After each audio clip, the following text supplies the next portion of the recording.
Vale a pena conhecer os argumentos dos dois lados em conflito nesta questão. São nossos convidados Jorge Costa, deputado do Bloco de Esquerda, e António Sá da Costa, da Associação Portuguesa de Energias Renováveis. Obrigado aos dois por terem vindo. Olá, boa noite, bem-vindos. E para percebermos melhor o que está aqui em causa, Jorge Costa, o que é que chegou a ser acordado em concreto com os Ministérios da Economia e das Finanças em relação a esta taxa que o Bloco propunha?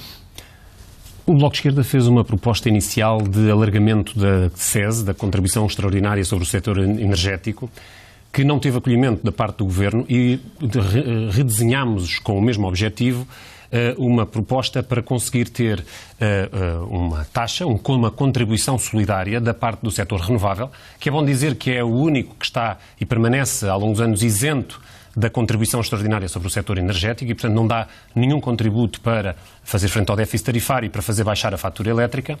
E, portanto, convocar este setor do sistema elétrico a contribuir para este objetivo. Partimos de uma circunstância muito óbvia. Portugal é um país em que 1/4 da população vive em situação de pobreza energética e, ao mesmo tempo, somos um dos países que tem a fatura elétrica mais alta da Europa em paridade de poder de compra. Portanto, o peso dos custos energéticos na economia das famílias é dos mais altos de toda a Europa. E, portanto, Jorge, para corrigir esses foram os argumentos apresentados, neste caso, ao Ministério da Economia e também ao Ministério das Finanças e, portanto, isso ficou acordado. E nós desenhámos com o Governo uma medida que submetemos ao Governo a proposta de uma medida que foi apreciada, que foi avaliada e validada como correta e passível de ser aprovada pelo Partido Socialista, como veio a acontecer antes de depois vir a ser dado o dito. E o que é que mudou no fim de semana para que isso tivesse acontecido e o PS tivesse mudado a intenção de voto inicial? No fim de semana não mudou nada. A proposta que estava em cima da mesa e que foi votada na segunda-feira foi a mesma que foi votada na sexta-feira. Mudou a posição do Partido Socialista em função de razões que só o Partido Socialista pode explicar. No Parlamento, o Bloco tem falado em cedências do PS e do Governo à força do lobby da energia em Portugal. Quer explicar melhor essa ideia? Os únicos que ficaram a ganhar com esta alteração de posição do Partido Socialista foram os acionistas das grandes elétricas que têm esta vantagem de uma subsidiação excessiva e sem paralelo no mercado internacional. Em Portugal, nós temos este milagre económico que é a favor das grandes elétricas, do setor renovável, que é termos, por exemplo, uma EDP Renováveis, que apesar de ter em Portugal apenas 12% da sua produção, o resto está em outros países, em Portugal tem 27% dos seus lucros. E porquê esta distorção? Simplesmente porque em Portugal há um subsídio excessivo que não existe atribuído desta forma em nenhum outro país e que transforma este negócio numa mina a favor dos acionistas. O problema é que ele sai muito caro aos consumidores de energia na fatura. Na verdade, não é o Estado, não é o orçamento do Estado que paga este subsídio. Somos todos nós na fatura elétrica. Os portugueses sabem bem que encontram a cada mês na fatura uma parte uma série de linhas que não correspondem à energia verdadeiramente consumida, mas sim a taxas e a uma espécie de carga fiscal dentro do sistema elétrico, de que faz parte este sobrecusto das renováveis. É evidente que este sobrecusto não corresponde todo a um subsídio excessivo. E o Bloco de Esquerda não estava a propor abolir esse sobrecusto. Estávamos a propor que ele fosse diminuído, porque está em níveis altíssimos e muito mais altos do que na média europeia. Ainda assim, a Associação Portuguesa de Energias Renováveis diz que a proposta do Bloco de Esquerda ou neste caso era, porque não foi aprovada, um roubo. António Sá da Costa, vale a pena tentar perceber se houve ou não conversas entre o setor e o Governo para mudar aqui o sentido de voto desta proposta do Bloco. Tem conhecimento de reuniões entre empresas e o PS ou o Governo? Não tenho esta. O setor tomou conhecimento já no princípio da tarde de sexta-feira da alteração da proposta do Bloco de Esquerda. E efetuou diligências no sentido de tentar mudar esse voto? Não, porque repare, nós tínhamos conhecimento de uma proposta que estava publicada quer no site da Assembleia da República, quer no site do próprio Bloco de Esquerda. E dessa proposta, que era a dita proposta inicial, datada de 17 de novembro, nós achávamos que aquilo configurava também uma coisa que não era aceitável da nossa parte, em vigor dos contratos que existem, que estão assinados e que foram celebrados há muitos anos. E, nesse sentido, Eu próprio escrevi um mail na quarta-feira, ao fim do dia, aos líderes dos partidos parlamentares, com um conjunto de argumentos, sugerindo que eles ponderassem a hipótese de todos os partidos, menos o Bloco de Esquerda, de votarem contra essa proposta, e sugeri à líder do Bloco de Esquerda que ponderasse a hipótese de retirar essa proposta. Portanto, isso na quarta-feira, antes da votação de sexta... Com uma proposta que não foi votada.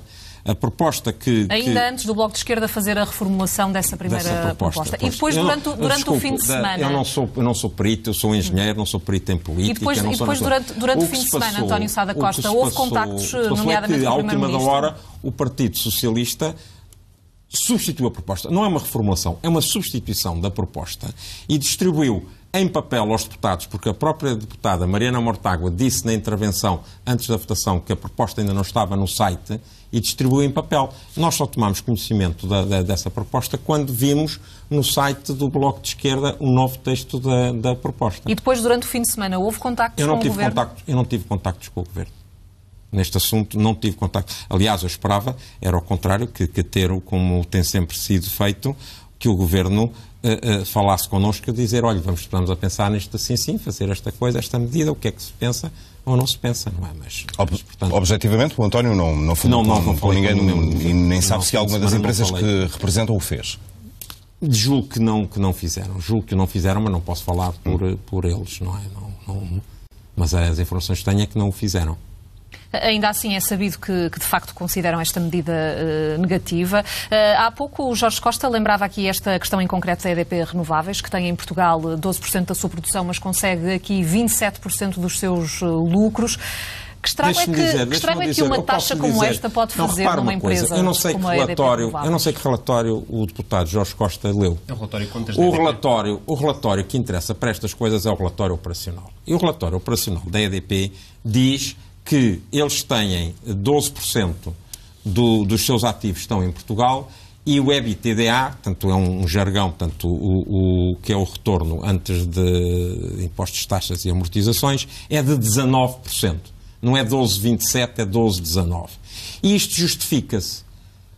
Eu não estou aqui para defender a EDP Renováveis. Estamos a pegar um exemplo concreto. Eu estou a falar daquilo que eu conheço do negócio de uma forma geral. A EDP Renováveis investe em Portugal desde 1996. E começou, portanto, há mais de 20 anos. Há pouco mais de 20 anos. E começou a investir no estrangeiro há cerca de 10 anos. E há duas coisas que se estão... Quer dizer, estes projetos, este tipo de projetos, tornam-se mais rentáveis quando chegam... Depois de estarem mais amortizados e terem amortizado o investimento, os empréstimos que fizeram para isso. E é o que está a acontecer com os investimentos em Portugal, que ainda não está a acontecer com os investimentos lá fora. Isso é uma razão. A outra razão é de que os investimentos em Portugal, como são mais antigos, este negócio, há mais tempo, tinha riscos maiores. E quando um negócio tem riscos maiores, o prémio que se paga é maior do que o prémio, aumenta com o risco. E como esses são mais antigos, estas duas razões são, na minha ótica, mas isso a administração da EDP deverá poder, e julgo que estará certamente disponível para explicar ao deputado Jorge Costa o que é a justificação desse aspecto. Mas isto é daquilo que eu tiro da leitura que fazia, do que faço de negócios, como os negócios estão estando estruturados. Eu estou no setor da eletricidade renovável há mais de 30 anos, em Portugal. E temos vindo a acompanhar e tenho conseguido acompanhar estes processos, e isto é a explicação e a justificação que dá para esta disparidade. Jorge, não sei se fica alguma resposta por dar também ao Presidente da Associação Portuguesa de Energias Renováveis. Em primeiro lugar, eu queria só corrigir um facto, que é que a nossa proposta foi substituída 24 horas antes e publicada no site da Assembleia da República 24 horas antes da votação. Houve um ajuste minúsculo num artigo, que foi esse momento que referiu o engenheiro Sá da Costa, mas isso não foi a substituição da proposta inicial. A substituição da proposta inicial foi feita 24 horas antes e ela foi debatida, discutida com o Governo durante vários dias antes disso. A questão é mais importante do que isso, é saber as razões e as opções políticas que têm que ser tomadas aqui. E para as pessoas perceberem, este não é um assunto tão técnico que não possa ser percebido por nenhum dos portugueses que paga esta fatura todos os meses. Voltando ao relatório de contas da EDP, se compararmos os preços que são praticados pela EDP Renováveis, que tem um padrão de preços que é equiparável ao das outras empresas que atuam no setor em Portugal, se olharmos para as vendas da EDP Renováveis, verificamos que o preço do megawatt-hora praticado em Portugal, se for comparado com Espanha, ou de outra maneira, se os consumidores portugueses pagassem um megawatt-hora vendido pela indústria renovável ao mesmo preço a que ele é vendido em Espanha, a diferença no conjunto dos consumidores seria de 400 milhões de euros todos os anos. Ou seja, nós estamos a pagar 400 milhões de euros a mais do que pagaríamos se tivéssemos apenas os preços espanhóis. E Espanha não é Marte. Espanha é o mercado mais comparável com Portugal e a todos os níveis, e nas renováveis, pelas condições climatéricas e por todas as variáveis que estão em cima da mesa. E uma taxa como esta, Jorge, não acha que se iria refletir nesses preços que o consumidor paga? O objetivo era precisamente esse. O objetivo era que... Mas há esse risco. Como? No fundo, os preços subirem ainda mais. Não. Esta taxa o que faria era reduzir o nível de subsídio para padrões normais dos outros países. E, portanto, aproximar o preço que é pago pela energia renovável em Portugal aos preços que são praticados em qualquer outro país europeu.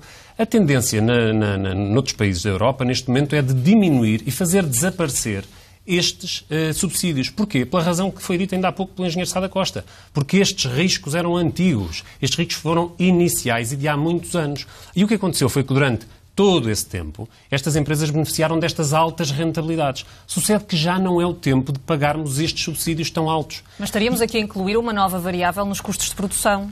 Não. Os custos de produção são rigorosamente os mesmos. O que muda é o subsídio. Repito, nós temos as nossas eólicas e os nossos solares a produzir nas mesmíssimas condições que produzem os solares e as eólicas em Espanha. O preço que nós pagamos aqui é que é diferente. E é diferente porquê? Porque pagamos um subsídio maior e injustificado. O resultado é que estamos a pagar o conjunto dos consumidores portugueses mais 400 milhões de euros do que pagaríamos a preços espanhóis. Já que estamos para completar a falar de valores, iria perguntar ao engenheiro Sá da Costa... Deixe-me só completar, porque tem que ver com um argumento que tem sido recorrentemente utilizado pelas empresas das renováveis. É que as renováveis já deram um contributo ao sistema. E, pelo contrário, o que esse contributo veio introduzir foi o prolongamento deste sistema subsidiado. Ou seja, contra toda a tendência que é a diminuição e a extinção destes subsídios à produção renovável, o que se fez em Portugal sob o governo anterior, e todas as empresas renováveis aceitaram, foi pagar uma contribuição e, em troca, ter preços garantidos e altamente subsidiados durante mais 7 anos, para além daqueles que já tinham. E, portanto, esta ideia que é repetida pelas empresas renováveis de que estes subsídios se justificavam no início, porque as tecnologias não estavam maduras e era preciso apoiar a penetração das tecnologias renováveis, é um argumento que não colhe quando nós vemos as empresas renováveis a irem esconder-se debaixo da saia do sistema elétrico novamente para continuar a ter subsídios excessivos durante mais anos. O engenheiro Sá da Costa... Deixe-me dizer, em relação ao que o deputado Jorge Costa está a dizer, duas coisas. Primeiro, a EDP é uma empresa grande, a EDP Renováveis é uma empresa grande em Portugal, mas não é a empresa representativa do setor. A cota que eles têm no setor é menos de 20%, menos de 1/5. E tem umas condições que as outras não têm. Portanto, quando ele sabe perfeitamente que a EDP vem na imprensa há relativamente pouco tempo, conseguiu financiamentos a taxas de juro inferiores à do país. Coisa que nenhuma empresa consegue fazer. Mas a remuneração que tem é muito semelhante à dos outros operadores. Mas isto não é igual. Não é muito semelhante, é igual. Portanto, a EDP não é representativa, não pode dizer as outras são, há um conjunto de tecidos. E se o setor levou um impulso que levou, não foi por causa da EDP, foi por causa das outras pequenas empresas que, por serem mais ágeis, conseguiram implementar e conseguiram desenvolver este sistema.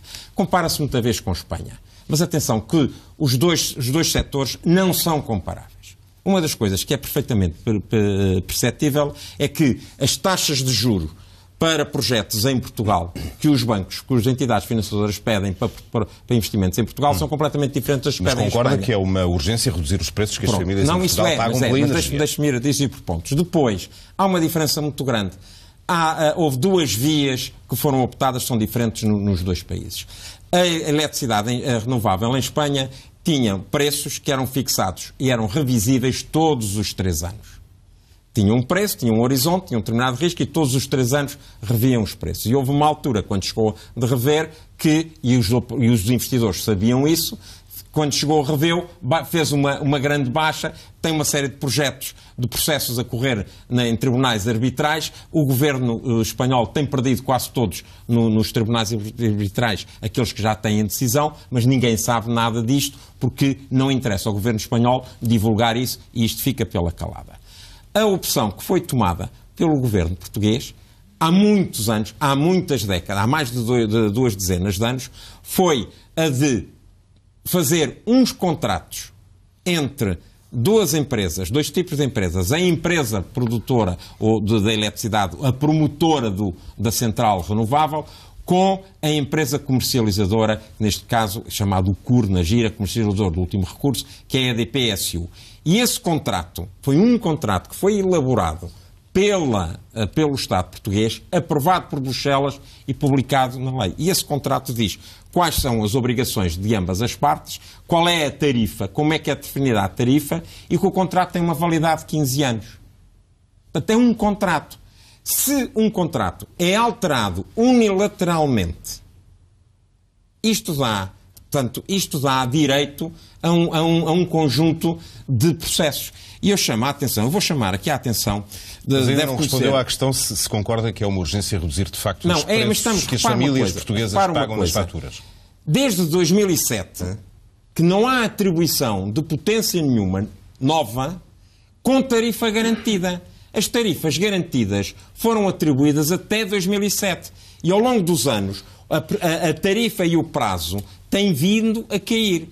Já este ano, houve centrais que deixaram de ter a tarifa garantida e vão reduzindo e paulatinamente, vão passando deste mercado que foi apoiado, desta coisa que foi apoiada, para mercado liberalizado. Mas isso certamente faz sentido, até porque há pouco o engenheiro Sada Costa disse que os investimentos iniciais que foram feitos, os empréstimos feitos, já foram também eles amortizados. Não, ainda não estão amortizados, porque repare... Mas estão praticamente amortizados. Não estão praticamente... Esta era uma taxa que as empresas poderiam suportar? Não, porque os financiamentos que foram feitos foram quase todos a prazos na casa dos 15 anos.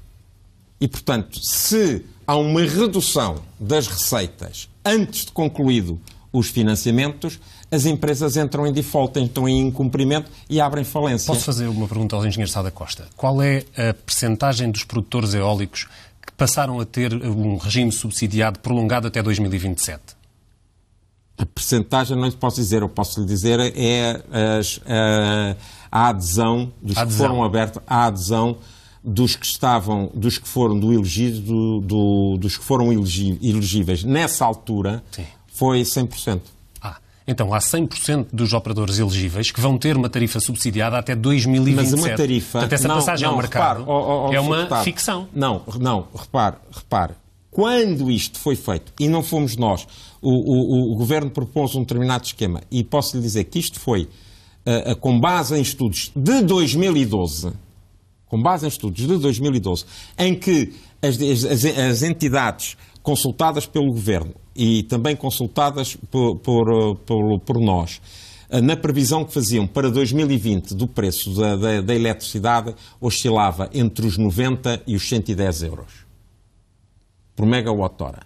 E o que foi fixado foi um valor mínimo de 74. O valor de mercado com um valor mínimo de 74 e um máximo de 98 euros por megawatt-hora. Mas como nós temos um valor de mercado de 40, nós vamos ter um preço subsidiado a 74 pelo menos. E o seu deputado sabe porque é que temos um valor tão baixo? Sei. Por acaso, 40 foi o ano passado. Este ano está nos 50. Sim. Sabe porquê? É que não temos um valor de mercado de 74 euros, que é o mínimo que vai ser recebido em tarifa subsidiada e que pode ir até 98 euros por megawatt-hora. Não, é o valor de mercado com um mínimo valor de mercado que pode ir até isso. Mas sabe porquê é que está tão baixo? E, portanto, é por essa razão que a ideia de que a produção renovável está a transitar para mercado é uma ficção. O que há é um regime de subsídio que está a ser prolongado até 2027 e que vai fazer com que esta sobrecarga que existe sobre os consumidores, de um sobrecusto exagerado e de uma tarifa que já não é praticada em nenhum país da Europa, permaneça. E essa dificuldade é que é difícil de explicar pela parte da indústria. Mas sabe porque é que o preço de mercado é tão baixo? Porque nós existimos. Porque, contrariamente àquilo que disse e àquilo que se passa na realidade, o mercado, não sei se sabe como é que funciona o mercado, mas a prioridade é dada pelo custo marginal do combustível que a central usa. Ora, o custo marginal que as hídricas, as eólicas e as solares têm é zero. Portanto, são as primeiras a entrar. Com certeza. E por isso, quanto mais renovável entrar, mais baixo será o preço do mercado. E posso lhe dizer duas coisas. Eu queria ver duas coisas muito rápidas. O preço do mercado ser baixo. Nós este ano, nos últimos 5 anos, os apoios que foram dados, os tais sobrecustos que foram dados às renováveis rondaram 4.300 milhões de euros. E se nós retirássemos as renováveis do mercado, o custo da eletricidade nestes 5 anos tinha aumentado, tinha sido mais 5.030 milhões de euros. Isto quer dizer que nós trazemos um benefício ao mercado nos últimos 5 anos de 145 milhões de euros por ano. A verdade mas há uma coisa, os argumentos à volta desta não, mas há uma coisa que eu queria dizer. Sobre o custo das energias renováveis, como a própria energia também se renova esta discussão Pedro, e os argumentos. Se me dá licença, uma coisa, 2 minutos. Só mesmo para finalizar. Houve o professor Vital Moreira, constitucionalista, publicou no seu blog uma questão sobre este no blog Causa Nossa, este mesmo tempo, e sobre este mesmo assunto, e disse assim, e passo a ler, lesava, tanto esta taxa lesava os direitos contratuais de investidores que aplicaram os seus capitais nas bases de condições de rentabilidade assegurada que agora lhe eram inesperadamente retiradas. Uma contribuição especial ad hoc equivale a uma revisão contratual unilateral.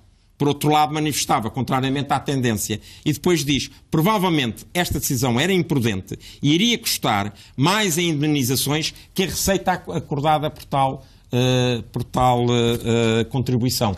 Portanto, isto é um constitucionalista a dizer isto. Portanto, não é só as questões de contas, é também uma questão legal que aqui está. E eu julgo que, muito provavelmente, isto é uma extrapolação minha, muito provavelmente o Governo deu-se conta disto, dos dinheiros que ia pagar, das indemnizações que ia pagar, e não é uma fez revisão marcha contratual. atrás. Uma contribuição não é uma revisão contratual. Uma contribuição é uma decisão que o Estado pode tomar para defender a população que tem também direito, segundo a Constituição, e o Dr. Vital Moreira foi um dos autores da Constituição Portuguesa, deve lembrar-se que uma das coisas que está na Constituição é o direito de toda a população ao acesso a bens essenciais. Ora, a energia é um bem essencial.